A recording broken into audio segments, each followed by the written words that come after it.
Hello guys, welcome to Parak channel. So today we are going to start important question from reproduction. Get us out mainly of 3 marks. अब हम 3 marks वाले important question जो discuss करने वाले हैं, तो चलिए शुरू कर देते हैं आज का लेक्चर। तो हमारा फर्स्ट क्वेश्चन है, what would be the ratio of chromosome number between an egg and zygote? कहते हैं कि क्रोमोसोम नंबर एग और zygote में कैसे डिफरेंस होगा एग और zygote में, रेशियो क्या होगी क्रोमोसोम्स की, ये बताना है मेनली। और साथ में इसका क्वेश्चन है, how is sperm genetically difference from the egg? कहते हैं स्पर्म और एग का डिफरेंस हमें बताना है। सबसे पहले एग क्या है, ओवा, एग को ओवा बोल सकते हैं। हमें पता है कि ह्यूमंस में कितने क्रोमोसोम होते हैं, कितने 23 होते हैं, 23 पेयर्स ऑफ क्रोमोसोम्स, यानी 26 टोटल होते हैं। 23 यहाँ पे 23 आ गए, क्योंकि जब रिप्रोडक्शन में जाने हैं तो हाफ हो जाते हैं, हमें पता ही म्यूसिस से। अब ज़ाइगोट क्या है, अगर हम मेल गैमीट और फीमेल गैमीट को एडिशन करते हैं तो क्या बनता है ज़ाइगोट। इसमें भी 23 प्लस इसमें भी 23, इसलिए कितने हो गए यहाँ पे 46, यहाँ पे 23 है, यहाँ पे 46 है। 23 रेशो 46, दैट इज 1:2। ये हमारा ए पार्ट हो गया। ये था हमारा 1.5 मार्क्स का। आगे 1.5 मार्क्स का हमारा एक और क्वेश्चन है कि एग और स्पर्म के बीच में डिफरेंस बताइए, वो देख लेते हैं। ये लिखना है हमने एग, ऐसे एग, और ऐसे टेबुलर फॉर्म में लिखना है स्पर्म। ठीक है, ये किससे रिलीज होता है, ओवरी से। ये किससे रिलीज होता है, टेस्टिस से। ये लिखना है मेनली फीमेल्स में होता है और ये मेल्स में होता है। ठीक है, यहाँ से आप लिखते हैं, फिर ऐसे लिख देना है कि मेल रिप्रोडक्टिव पार्ट में से ये तो लिख दिया। फिर आपने ये लिख देना है कि कहाँ से रिलीज हुआ, फ्लोपियन ट्यूब से। ये ठीक है, ये कहाँ से जाता है, वास्टेड वन से मिल जाता है। ऐसे आपने इन दोनों के डिफरेंस बता देने हैं। नेक्स्ट क्वेश्चन की तरफ चलते हैं। A student is given a permanent slide showing binary fission in amoeba. कहते हैं कि एक स्टूडेंट को एक स्लाइड दे दी गई है बाइनरी फिजन अमीबा देखने के लिए। कहते हैं उसके स्टेप बताइए, उसकी डायग्राम बताइए कि बच्चे को अमीबा कैसा दिखेगा जब बाइनरी फिजन हो रही होगी। पूरे डायग्राम बनाकर बताइए। अमीबा तो हमें पता ही रेगुलर शेप का है, तो सबसे पहले यहाँ पे एक न्यूक्लियस बना देंगे। ऐसे यहाँ पे शो करना है न्यूक्लियस, ऐसे रफ डायग्राम बनाना जैसे मैंने बनाया न्यूक्लियस। ठीक है, यहाँ से ऐसे लिख देना है। फिर नेक्स्ट स्टेप हमारा क्या होगा, नेक्स्ट स्टेप होगा ये जो न्यूक्लियस है इलोंगेट होना शुरू हो जाएगी, ऐसे रेगुलर शेप फिर से बना दो। फिर ऐसे आपने यहाँ से ऐसे लिखना है कि जो न्यूक्लियस है इलोंगेट होना शुरू हो गया है। फिर आगे कैसे लिखना है कि फिर बाद में नेक्स्ट स्टेप आपका आएगा ऐसे कि न्यूक्लियस इलोंगेट होकर ऐसे टूटने पर आ रहा है। फिर नेक्स्ट स्टेप ये होगा। फिर नेक्स्ट हमारा स्टेप क्या होगा कि 2 डॉटर सेल जो है फॉर्म हो जाएगी। 2 डॉटर सेल जो है यहाँ से एक से फॉर्म हो जाएंगे और बाइनरी फिजन जो है कंप्लीट हो जाएगी। नेक्स्ट क्वेश्चन पर चलते हैं अपने। ठीक है, अगर ऐसा आप लिखना है ना कैसे हो रहा है कुछ बीच में, तो आप लिखना है कंस्ट्रिक्शन हो रही है। क्या लिखना है, कंस्ट्रिक्शन। नेक्स्ट क्वेश्चन पर चलते हैं। What is the effect of DNA copying which is not perfectly accurate in reproduction? कहते हैं कि अगर DNA कॉपी जो है एक्यूरेट ना हो, पूरी परफेक्ट ना हो, तो क्या होगा। अगर DNA कॉपी, यानी DNA की फुल फॉर्म क्या है, सबसे पहले आपने ये लिखनी है DNA की फुल फॉर्म क्या है। DNA की फुल फॉर्म हमारी मिल रही है DNA की डीऑक्सीराइबो न्यूक्लिक एसिड। कहते हैं कि अगर इसकी कॉपी जो सेम ना हो, अगर इसकी कॉपी सेम ना हो तो क्या होगा कि जो प्रोटीन्स बनते हैं हमारे सेल्स में या बॉडी में बनते हैं, वो प्रोटीन सेम नहीं होंगे, बिल्कुल सेम नहीं होंगे। जिसके कारण क्या होगा कि जो करेक्टर्स पेरेंट्स से जाने होंगे, जो पेरेंट्स से जाने होंगे दूसरे ऑफस्प्रिंग में, वो क्या हो जाएंगे, चेंज हो जाएंगे। जिसके कारण क्या होगा कि पूरी बॉडी डिजाइन जो ऑफस्प्रिंग की आएगी वो पेरेंट्स से बिल्कुल चेंज हो जाएगी। यही कारण है कि अगर डीएनए चेंज हो गया तो ऑफस्प्रिंग के जो कैरेक्टर है वो भी चेंज हो जाएंगे। नेक्स्ट क्वेश्चन में हमारा name asexual reproduction in which two organism in 2 individuals are formed from a single parent and parent identity is lost. कहते हैं कि उसका फर्स्ट स्टेप बताओ, फर्स्ट स्टेप में क्या होता है और उसकी डायग्राम बनाकर बताओ। डायग्राम हमने पहले भी डिस्कस कर लिया। अमीबा की एग्जांपल हम लेकर यहाँ पे बनाएंगे। फिर इसकी देखो, एक अमीबा है, A section mode of reproduction कौन सा है, बाइनरी फिजन। क्या करता है, इसी तरह वो ये क्या कहते हैं, सिंगल पेरेंट से 2 डॉटर सेल बनाते हैं, क्या बनाते हैं, डॉटर सेल। डॉटर सेल बना देना, जिसके कारण क्या होता है, इलोंगेशन। और फर्स्ट स्टेप क्या है, फर्स्ट स्टेप हमारा elongation, elongation of nucleus, of nucleus. यही हमारा मेन आंसर है। उन्होंने साहब बोला है कि फर्स्ट 2 स्टेप बताइए। जैसे फर्स्ट स्टेप तो यही होगा हमारा इलोंगेशन। सिंपल अमीबा के अगर आपने आप पूछ रहे स्टेज बताइए तो सिंपल अमीबा नहीं बनाना, सबसे पहले सीधा ही इलोंगेशन से स्टार्ट कर देना कि न्यूक्लियस जो है इलोंगेट होना शुरू कर देगा। देखो कितना बड़ा हो गया इलोंगेट। फिर सेकंड स्टेप जो हमारा क्या होगा, कंस्ट्रिक्शन आ रहेगी इसमें, ऐसे कंस्ट्रिक्शन, कंस्ट्रिक्शन आ जाएगी। फिर बाद में थर्ड स्टेप अगर आपको पूछा है तो ये टूट जाएगा और 2 जो है 2 अमीबा जो है फॉर्म हो जाएंगे ऐसे, ठीक है। ये भी क्वेश्चन होगा डन। नेक्स्ट क्वेश्चन क्या चलते हैं, how will an organism benefit if reproduce through spores. कहते हैं अगर स्पोर फॉर्मेशन से एक एनिमल या ऑर्गेनिज्म जो है वो रिप्रोड्यूस करे तो क्या होगा, उसको कैसा बेनिफिट मिलेगा। बेनिफिट कुछ यूं मिलेगा कि जो स्पोर फॉर्मेशन में क्या होता है, जो स्पोर्स निकलती है उस पर क्या होता है, टफ कोट होता है। टफ कोट होने के कारण क्या होता है कि अगर वो जो स्पोर है ना वो अनफेवरेबल कंडीशन में चल जाए, जैसे कि विंड से जाते हैं, वाटर से जाते हैं, अगर वो अनफेवरेबल कंडीशन में अपनी चला जाए जहां पर उसको अच्छे न्यूट्रिएंट ना मिले, फेवरेबल कंडीशन ना मिले, तो क्या होगा कि टफ कोट तब तक उसको बचा लेगा जब तक उसको फेवरेबल कंडीशन नहीं मिल जाती। ये इसका फर्स्ट बेनिफिट हो गया कि अनफेवरेबल कंडीशन से बच जाता है जब तक उसको फेवरेबल कंडीशन नहीं मिलती। सेकंड इसका बेनिफिट ये है कि जैसे वो सबसे पहले, अगर छोटा बच्चा है तो वो सबसे पहले मुसीबतों को झेलना सीख गया, तो बाद में उसको कोई मुसीबत अगर बड़ी छोटी मोटी मुसीबत है तो वो सह लेगा, इसलिए वो क्या होगा फॉरएवर। बाकी सेक्सुअल रिप्रोडक्शन जो ऑर्गेनिज्म है उससे कई ज्यादा जिंदगी काट सकता है क्योंकि उसको मुसीबतों का सामना करना आ गया है, वो फॉरएवर हमेशा के लिए जी सकता है। नेक्स्ट क्वेश्चन की तरफ चलते हैं। नेक्स्ट क्वेश्चन है how is reproduction in Leishmania different from Plasmodium even so both are unicellular. कहते हैं कि लीशमैनिया और जो प्लाज्मोडियम है, लीशमैनिया और प्लाज्मोडियम वो ऐसे ऑर्गेनिज्म जो कि यूनिसेलुलर, बट कहते हैं कि उसकी रिप्रोडक्शन का मोड है, किसका रिप्रोडक्शन का मोड है वो बिल्कुल चेंज है। कहते हैं कि बताइए कैसे है, हमें बताना है कि लीशमैनिया जो है किससे रिप्रोडक्शन करता है, बाइनरी से। बाइनरी यानी इसमें वन पेरेंट से दोनों में इन्वॉल्व होगा क्योंकि ये सेक्सुअल है। बाइनरी फिशन वो है इसमें एक ही दो इसमें और जो 2 ऑर्गेनिज्म में रिप्रोड्यूस होते हैं, ऑफस्प्रिंग जो है 2 ही निकलते हैं। बट प्लाज्मोडियम एक ऐसा ऑर्गेनिज्म है जिसमें मल्टीपल होती है, मल्टीपल फिजन होती है, जिसके कारण क्या होता है कि 2 ऑफस्प्रिंग नहीं निकलते, बहुत ज्यादा मैनी ऑफस्प्रिंग आते हैं, बहुत सारे उसके बच्चे जो है रिलीज होते हैं। लीशमैनिया के सिर्फ 2 ही ऑफस्प्रिंग यानी 2 ही इसके बच्चे आएंगे। बट प्लाज्मोडियम एक ऐसा ऑर्गेनिज्म है जिसके बहुत सारे बच्चे आ सकते हैं, जिसके बहुत सारे ऑफस्प्रिंग आएंगे क्योंकि वो मल्टीपल फिजन से क्या करता है, अपनी रिप्रोडक्शन करवाता है। और आपको ये भी लिख सकते हो कि लीशमैनिया जो है ना फेवरेबल कंडीशन में अपनी रिप्रोडक्शन करता है। जी हाँ, लीशमैनिया जो है फेवरेबल कंडीशन में अपनी रिप्रोडक्शन करता है, बट प्लाज्मोडियम जो है अनफेवरेबल कंडीशन में करता है, इसलिए बहुत सारे बच्चों को जन्म दे देता है। नेक्स्ट क्वेश्चन पर चलते हैं।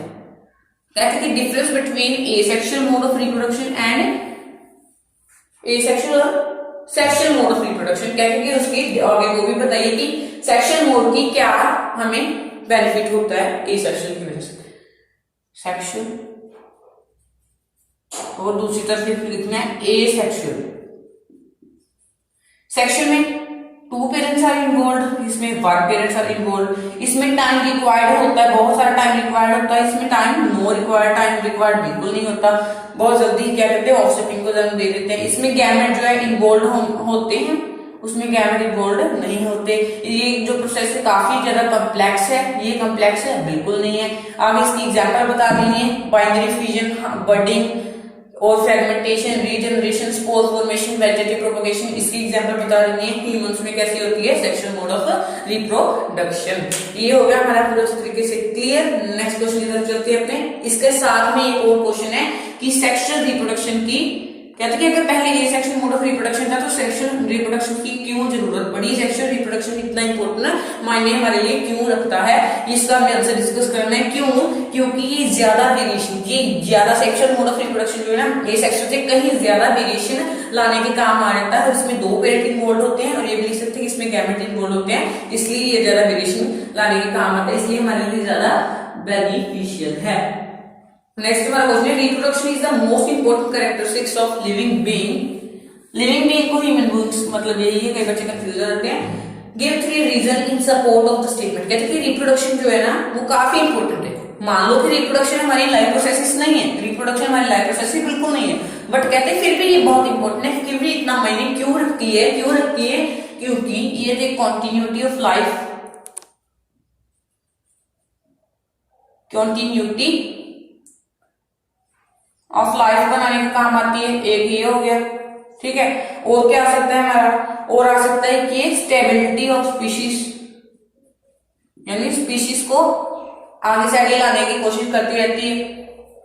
एक ये हो गया, और ये क्या हो गया, एवोल्यूशन लाने का काम करती है। ऐसे बहुत सारे पॉइंट जो है लिख सकते हैं। ये भी लिख सकते हैं कि वेरिएशन लाने का काम करती है, ये भी ठीक है। ऐसे आप पॉइंट से लिख सकते हैं। नेक्स्ट क्वेश्चन काफी इंपॉर्टेंट लेक्चर चल रहा है। अगर आपको ये वीडियो अच्छी लग रही हो तो just hit the like button, subscribe to our channel and share our video. Next question है, what do you mean by vegetative propagation? Give any advantages and disadvantages of vegetative propagation. कहते हैं कि vegetative propagation क्या है, उसके advantages बताइए और disadvantages बताइए। वेजिटेटिव प्रोपगेशन,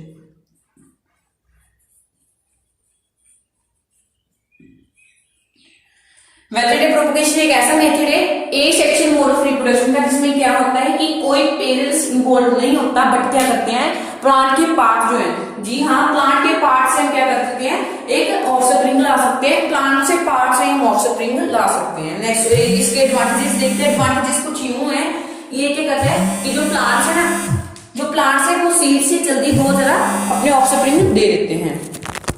जो सीड्स है, यानी मेरे कहने का मतलब ये है कि जैसे हम सीड्स के, जैसे कोई सीड हम बो दें, जैसे कि कोई सीड है, अगर हमने उसको मिट्टी में दबा दिया, वो मान लो कि पूरा 2 वीक्स ले लेते हैं ग्रो करने में।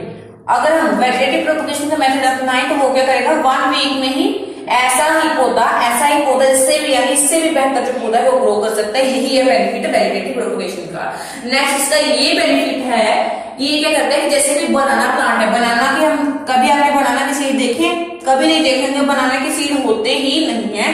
जैसे कोई प्लांट है वो सीड नहीं बना सकता, सीड बनाने के काबिल ही नहीं है, तो इसलिए हम वेजिटेटिव प्रोपगेशन से उसकी कर सकते हैं, उसको ग्रो करवा सकते हैं। जैसे बनाना है उसको हम वेजिटेटिव प्रोपगेशन से मिली ग्रो करवाते हैं। बड़े बड़े बाग होते हैं उसमें वेजिटेटिव प्रोपगेशन से ही बनाना जैसे प्लांट को ग्रो करवाते हैं, जिनमें सीड नहीं होते। नेक्स्ट इसकी डिसएडवांटेज कुछ यूं है कि ये जो है, कई बार जो प्लांट है वो डिजीज वाले आते हैं। कई बार क्या होता है कि प्लांट को डिजीज लग जाती है, ये इसके एडवांटेज भी हो सकती है कि डिजीज फ्री प्लांट आते हैं, बट कई बार क्या होता है कि डिजीज लग जाती है प्लांट को, एक ये डिसएडवांटेज है।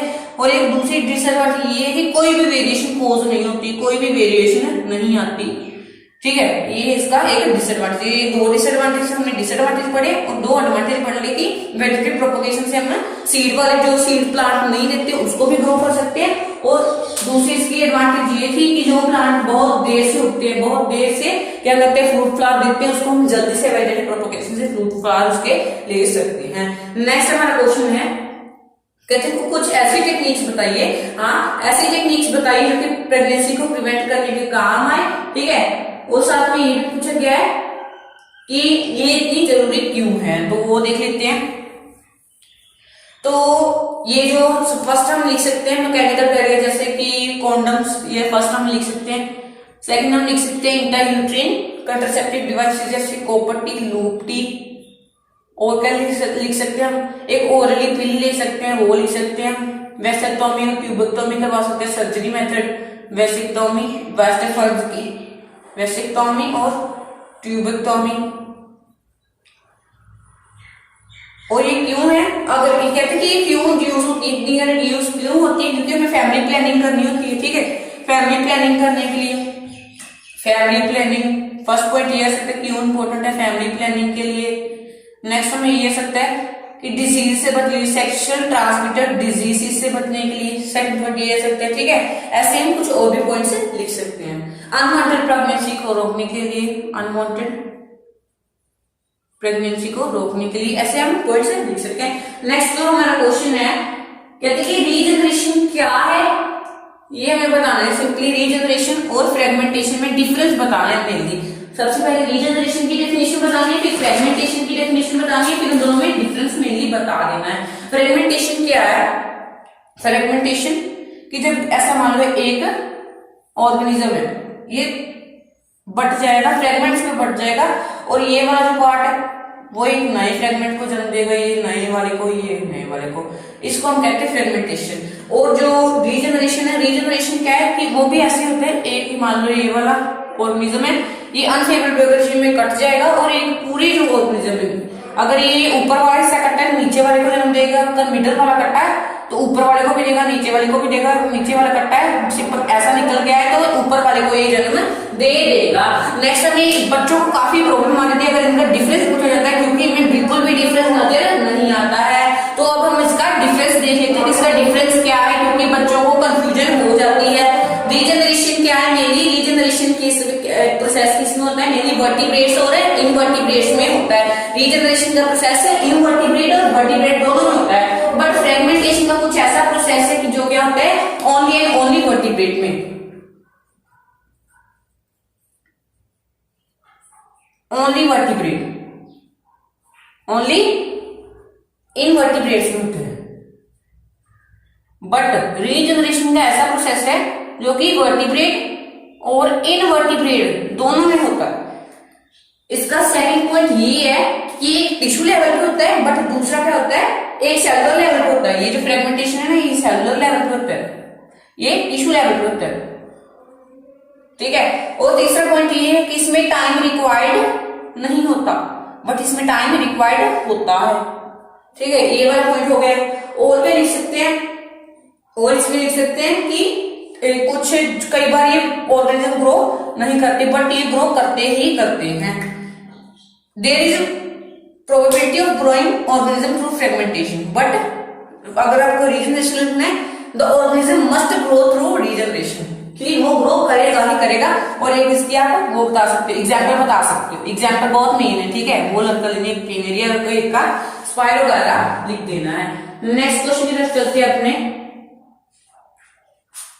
नेक्स्ट हमारा क्वेश्चन क्या है, कहते हैं कि what are the advantages of sexual reproduction over asexual reproduction. काफी इंपॉर्टेंट क्वेश्चन है, आपका एक दो बार आ भी चुका है आपको बोर्ड एग्जाम्स में, तो इसका भी आपको बता देता हूं कि सेक्सुअल रिप्रोडक्शन में मेनली क्या होता है, more variations are there in sexual reproduction. First point done. Second point है कि जो सेक्सुअल रिप्रोडक्शन है ना, it favour evolution, it favour evolution, sexual reproduction favour evolution. इसका थर्ड पॉइंट हो सकता है कि क्रोमोसोम नंबर को मेंटेन करके रखता है, क्रोमोसोम नंबर को ये सेक्सुअल रिप्रोडक्शन जो है मेंटेन करके रखता है। और इसका लास्ट पॉइंट है, इसमें लिख सकते हैं कि वेरिएशन जो है इसमें आती है। अब आप बोलोगे इसमें भी वेरिएशन आती है, इसमें भी वेरिएशन, क्या लफड़ा है यार सर, आप बार बार एक ही पॉइंट लिखवा रहे हो। इसका मतलब ये है कि जो वेरिएशन अगर ए सेक्शन में वेरिएशन नहीं मिल जाती तो ये दे देगा, और इस पॉइंट का ये मतलब है कि इसमें ए सेक्शन से ज्यादा वेरिएशन आती है, ठीक है। ए सेक्शन में आती है बट इतनी ज्यादा नहीं आती कि वो सेक्शन के साथ कंपेयर हो सके। नेक्स्ट है name two plant that reproduce through grafting. Grafting से दो कुछ ऐसे कहते हैं ऑर्गेनिज्म का नाम बताइए जो कि ग्राफ्टिंग से क्या करते हैं, अपनी रिप्रोडक्शन करवाते हैं। उनके नाम बताने हैं, एक आ जाएगा एप्पल और दूसरा आ जाएगा पीच। इसका साथ ही बी पार्ट है, वो क्या है, is two benefit that organism reproduce through spores. Spores से स्पोर फॉर्मेशन से अगर ऑर्गेनिज्म ग्रो करे तो उसकी बेनिफिट क्या है। ये भी क्वेश्चन दो बार रिपीट हो चुका है। इसका एक तो बेनिफिट ये है कि टफ कोट आ जाएगा जो कि अनफेवरेबल कंडीशन से बचा लेगा, टफ कोट आ जाएगा।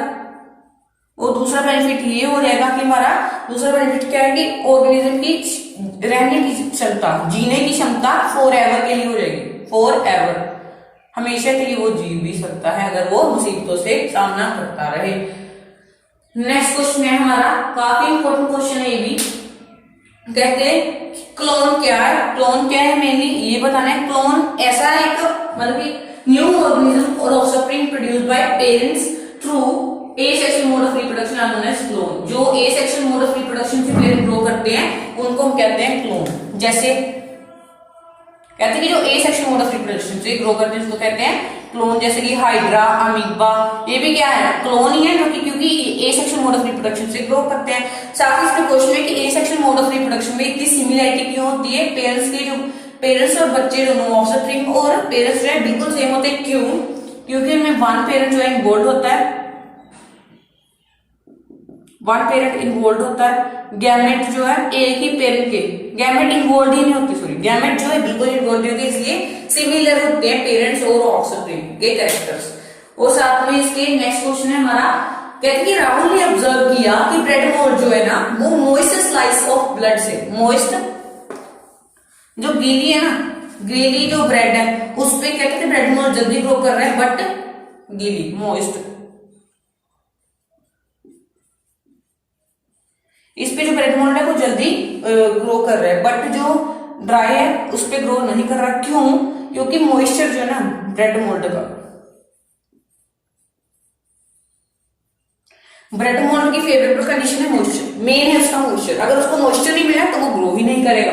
जब मॉइस्ट ब्रेड से उसको पूरी फेवरेबल कंडीशन मिल गई, जब उसको मॉइस्ट ब्रेड से फेवरेबल कंडीशन मिल गई तो वो झटपट ग्रो कर जाएगा, बट जब उसने ड्राई स्लाइस की थी, उसको एक सामने उसकी ड्राई स्लाइस की पड़ी है ब्रेड की, तो उस पर ग्रो क्यों नहीं करेगा? क्योंकि उसमें अनफेवरेबल कंडीशन मिलेंगे, क्योंकि उस पर पानी बिल्कुल भी नहीं है, पूरा जो है वो ड्राई है।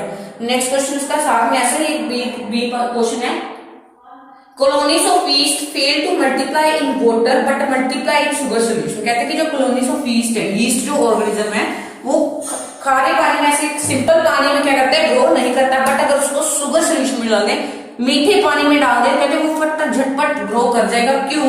क्योंकि शुगर जो है ना, शुगर जो है ईस्ट को सबसे मेन चाहिए, शुगर जो है ईस्ट के जीने के लिए बहुत ज्यादा इंपॉर्टेंट है, ठीक है। अगर उसको ईस्ट को शुगर ही नहीं मिली तो उसका क्या हो जाएगा कि वो जी ही नहीं सकेगा, इसलिए मेन उसका लाइफ का न्यूट्रिएंट है, उसको सबसे मेन तरीके से ये चाहिए, उसकी लाइफ प्रोसेसेस को मेंटेन करने के लिए शुगर बहुत इंपॉर्टेंट रोल अदा करती है। नेक्स्ट क्वेश्चन की तरफ चलते हैं, is the chromosome number of zygote in an embryonal cell and the adult of the particular organism always constant?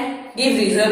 कहते हैं कि जो एम्ब्रियोनल सेल होते हैं और जाइगोट होते हैं उसमें क्रोमोसोम के नंबर जो है ना बिल्कुल सेम होते हैं। क्यों होते हैं इसका भी हमें रीजन बताना है। क्यों? क्योंकि जो मियोसिस की प्रोसेस है ना, मियोसिस की प्रोसेस उसमें क्या मेनली होता है, मियोसिस की प्रोसेस से क्या होता है कि वो ऑर्गेनिज्म जो है ना हाफ कर देते हैं। जैसे कि हमारे में 46 क्रोमोसोम है, अगर ये क्रोमोसोम्स यहाँ पे ऑफस्प्रिंग में जाने होंगे ना, मेल से भी 46 से क्या हो जाएंगे 23 हो जाएंगे, और फीमेल से भी क्या होगा 46 से मियोसिस के प्रोसेस से क्या हो जाएंगे हाफ होकर 23 हो जाएंगे, जिसके कारण क्या होगा कि मियोसिस की प्रोसेस सक्सेसफुल हो जाएगी हाफ नंबर ऑफ क्रोमोसोम करने के लिए। इसकी वजह से क्या होता है कि जाइगोट और एम्ब्रियोनल सेल में जो क्रोमोसोम के नंबर होते हैं वो दोनों बिल्कुल कांस्टेंट होते हैं। नेक्स्ट हमारा आज ये लास्ट क्वेश्चन है। ये क्वेश्चन क्या है कि एंथर का फंक्शन बताना है, ओवरी का फंक्शन बताना है, ठीक है, और उसके पार्ट के फंक्शन भी बताने हैं। तो चलिए देख लेते हैं। तो एंथर का फंक्शन क्या है। एंथर जो है सबसे पहले हमें ये बताना है कि एंथर जो है हमारा मेल रिप्रोडक्टिव पार्ट है। क्या है हमारा मेल रिप्रोडक्टिव पार्ट है, वो कौन है एंथर। उसके आगे पार्ट कौन से, उसके सब पार्ट कौन से हैं एंथर के, सॉरी एंथर मेनली हमें एंथर के नहीं बताने हैं, एंथर मेल रिप्रोडक्टिव पार्ट का सब पार्ट है, बट हमारा मेल रिप्रोडक्टिव पार्ट कौन से है वो है स्टेमन। स्टेमन is a male reproductive part. उसके आगे सब पार्ट है एंथर और फिलामेंट। एंथर और फिलामेंट उसके सब पार्ट है, ठीक है। ये इसकी डायग्राम भी कई बार आपको पूछ सकते हैं कि ऐसा होता है एंथर, ये होते हैं हमारे एंथर और ये है हमारी फिलामेंट। फिलामेंट का फंक्शन मेनली क्या है कि फिलामेंट जो है ना एंथर को सपोर्ट करती है। एंथर में मेनली क्या होते हैं कि पोलन ग्रेन्स होते हैं जो कि क्या करते हैं रिप्रोडक्शन में सक्सेसफुल हो जाते हैं, ठीक है। नेक्स्ट हमारा जो साथ में इसके पूछा गया था कि फीमेल रिप्रोडक्टिव पार्ट उसका अनदर नेम बताइए और उसके आगे सब पार्ट बताइए। क्या है pistil. Pistil is the female reproductive part, pistil, ठीक है। और इसका अनदर नेम क्या है, पिस्टिल को कार्पेल भी कहते हैं। बहुत बच्चे कंफ्यूज हो जाते हैं कि पिस्टिल का अनदर नेम क्या है, बट पिस्टिल का अनदर नेम है, अभी आपको बता देता हूँ, carpel is the another name of the pistil. और इसके आगे पार्ट जो है स्टिग्मा, साइलेंट, ओवी है। So here I lecture and if you like a video please hit the like button.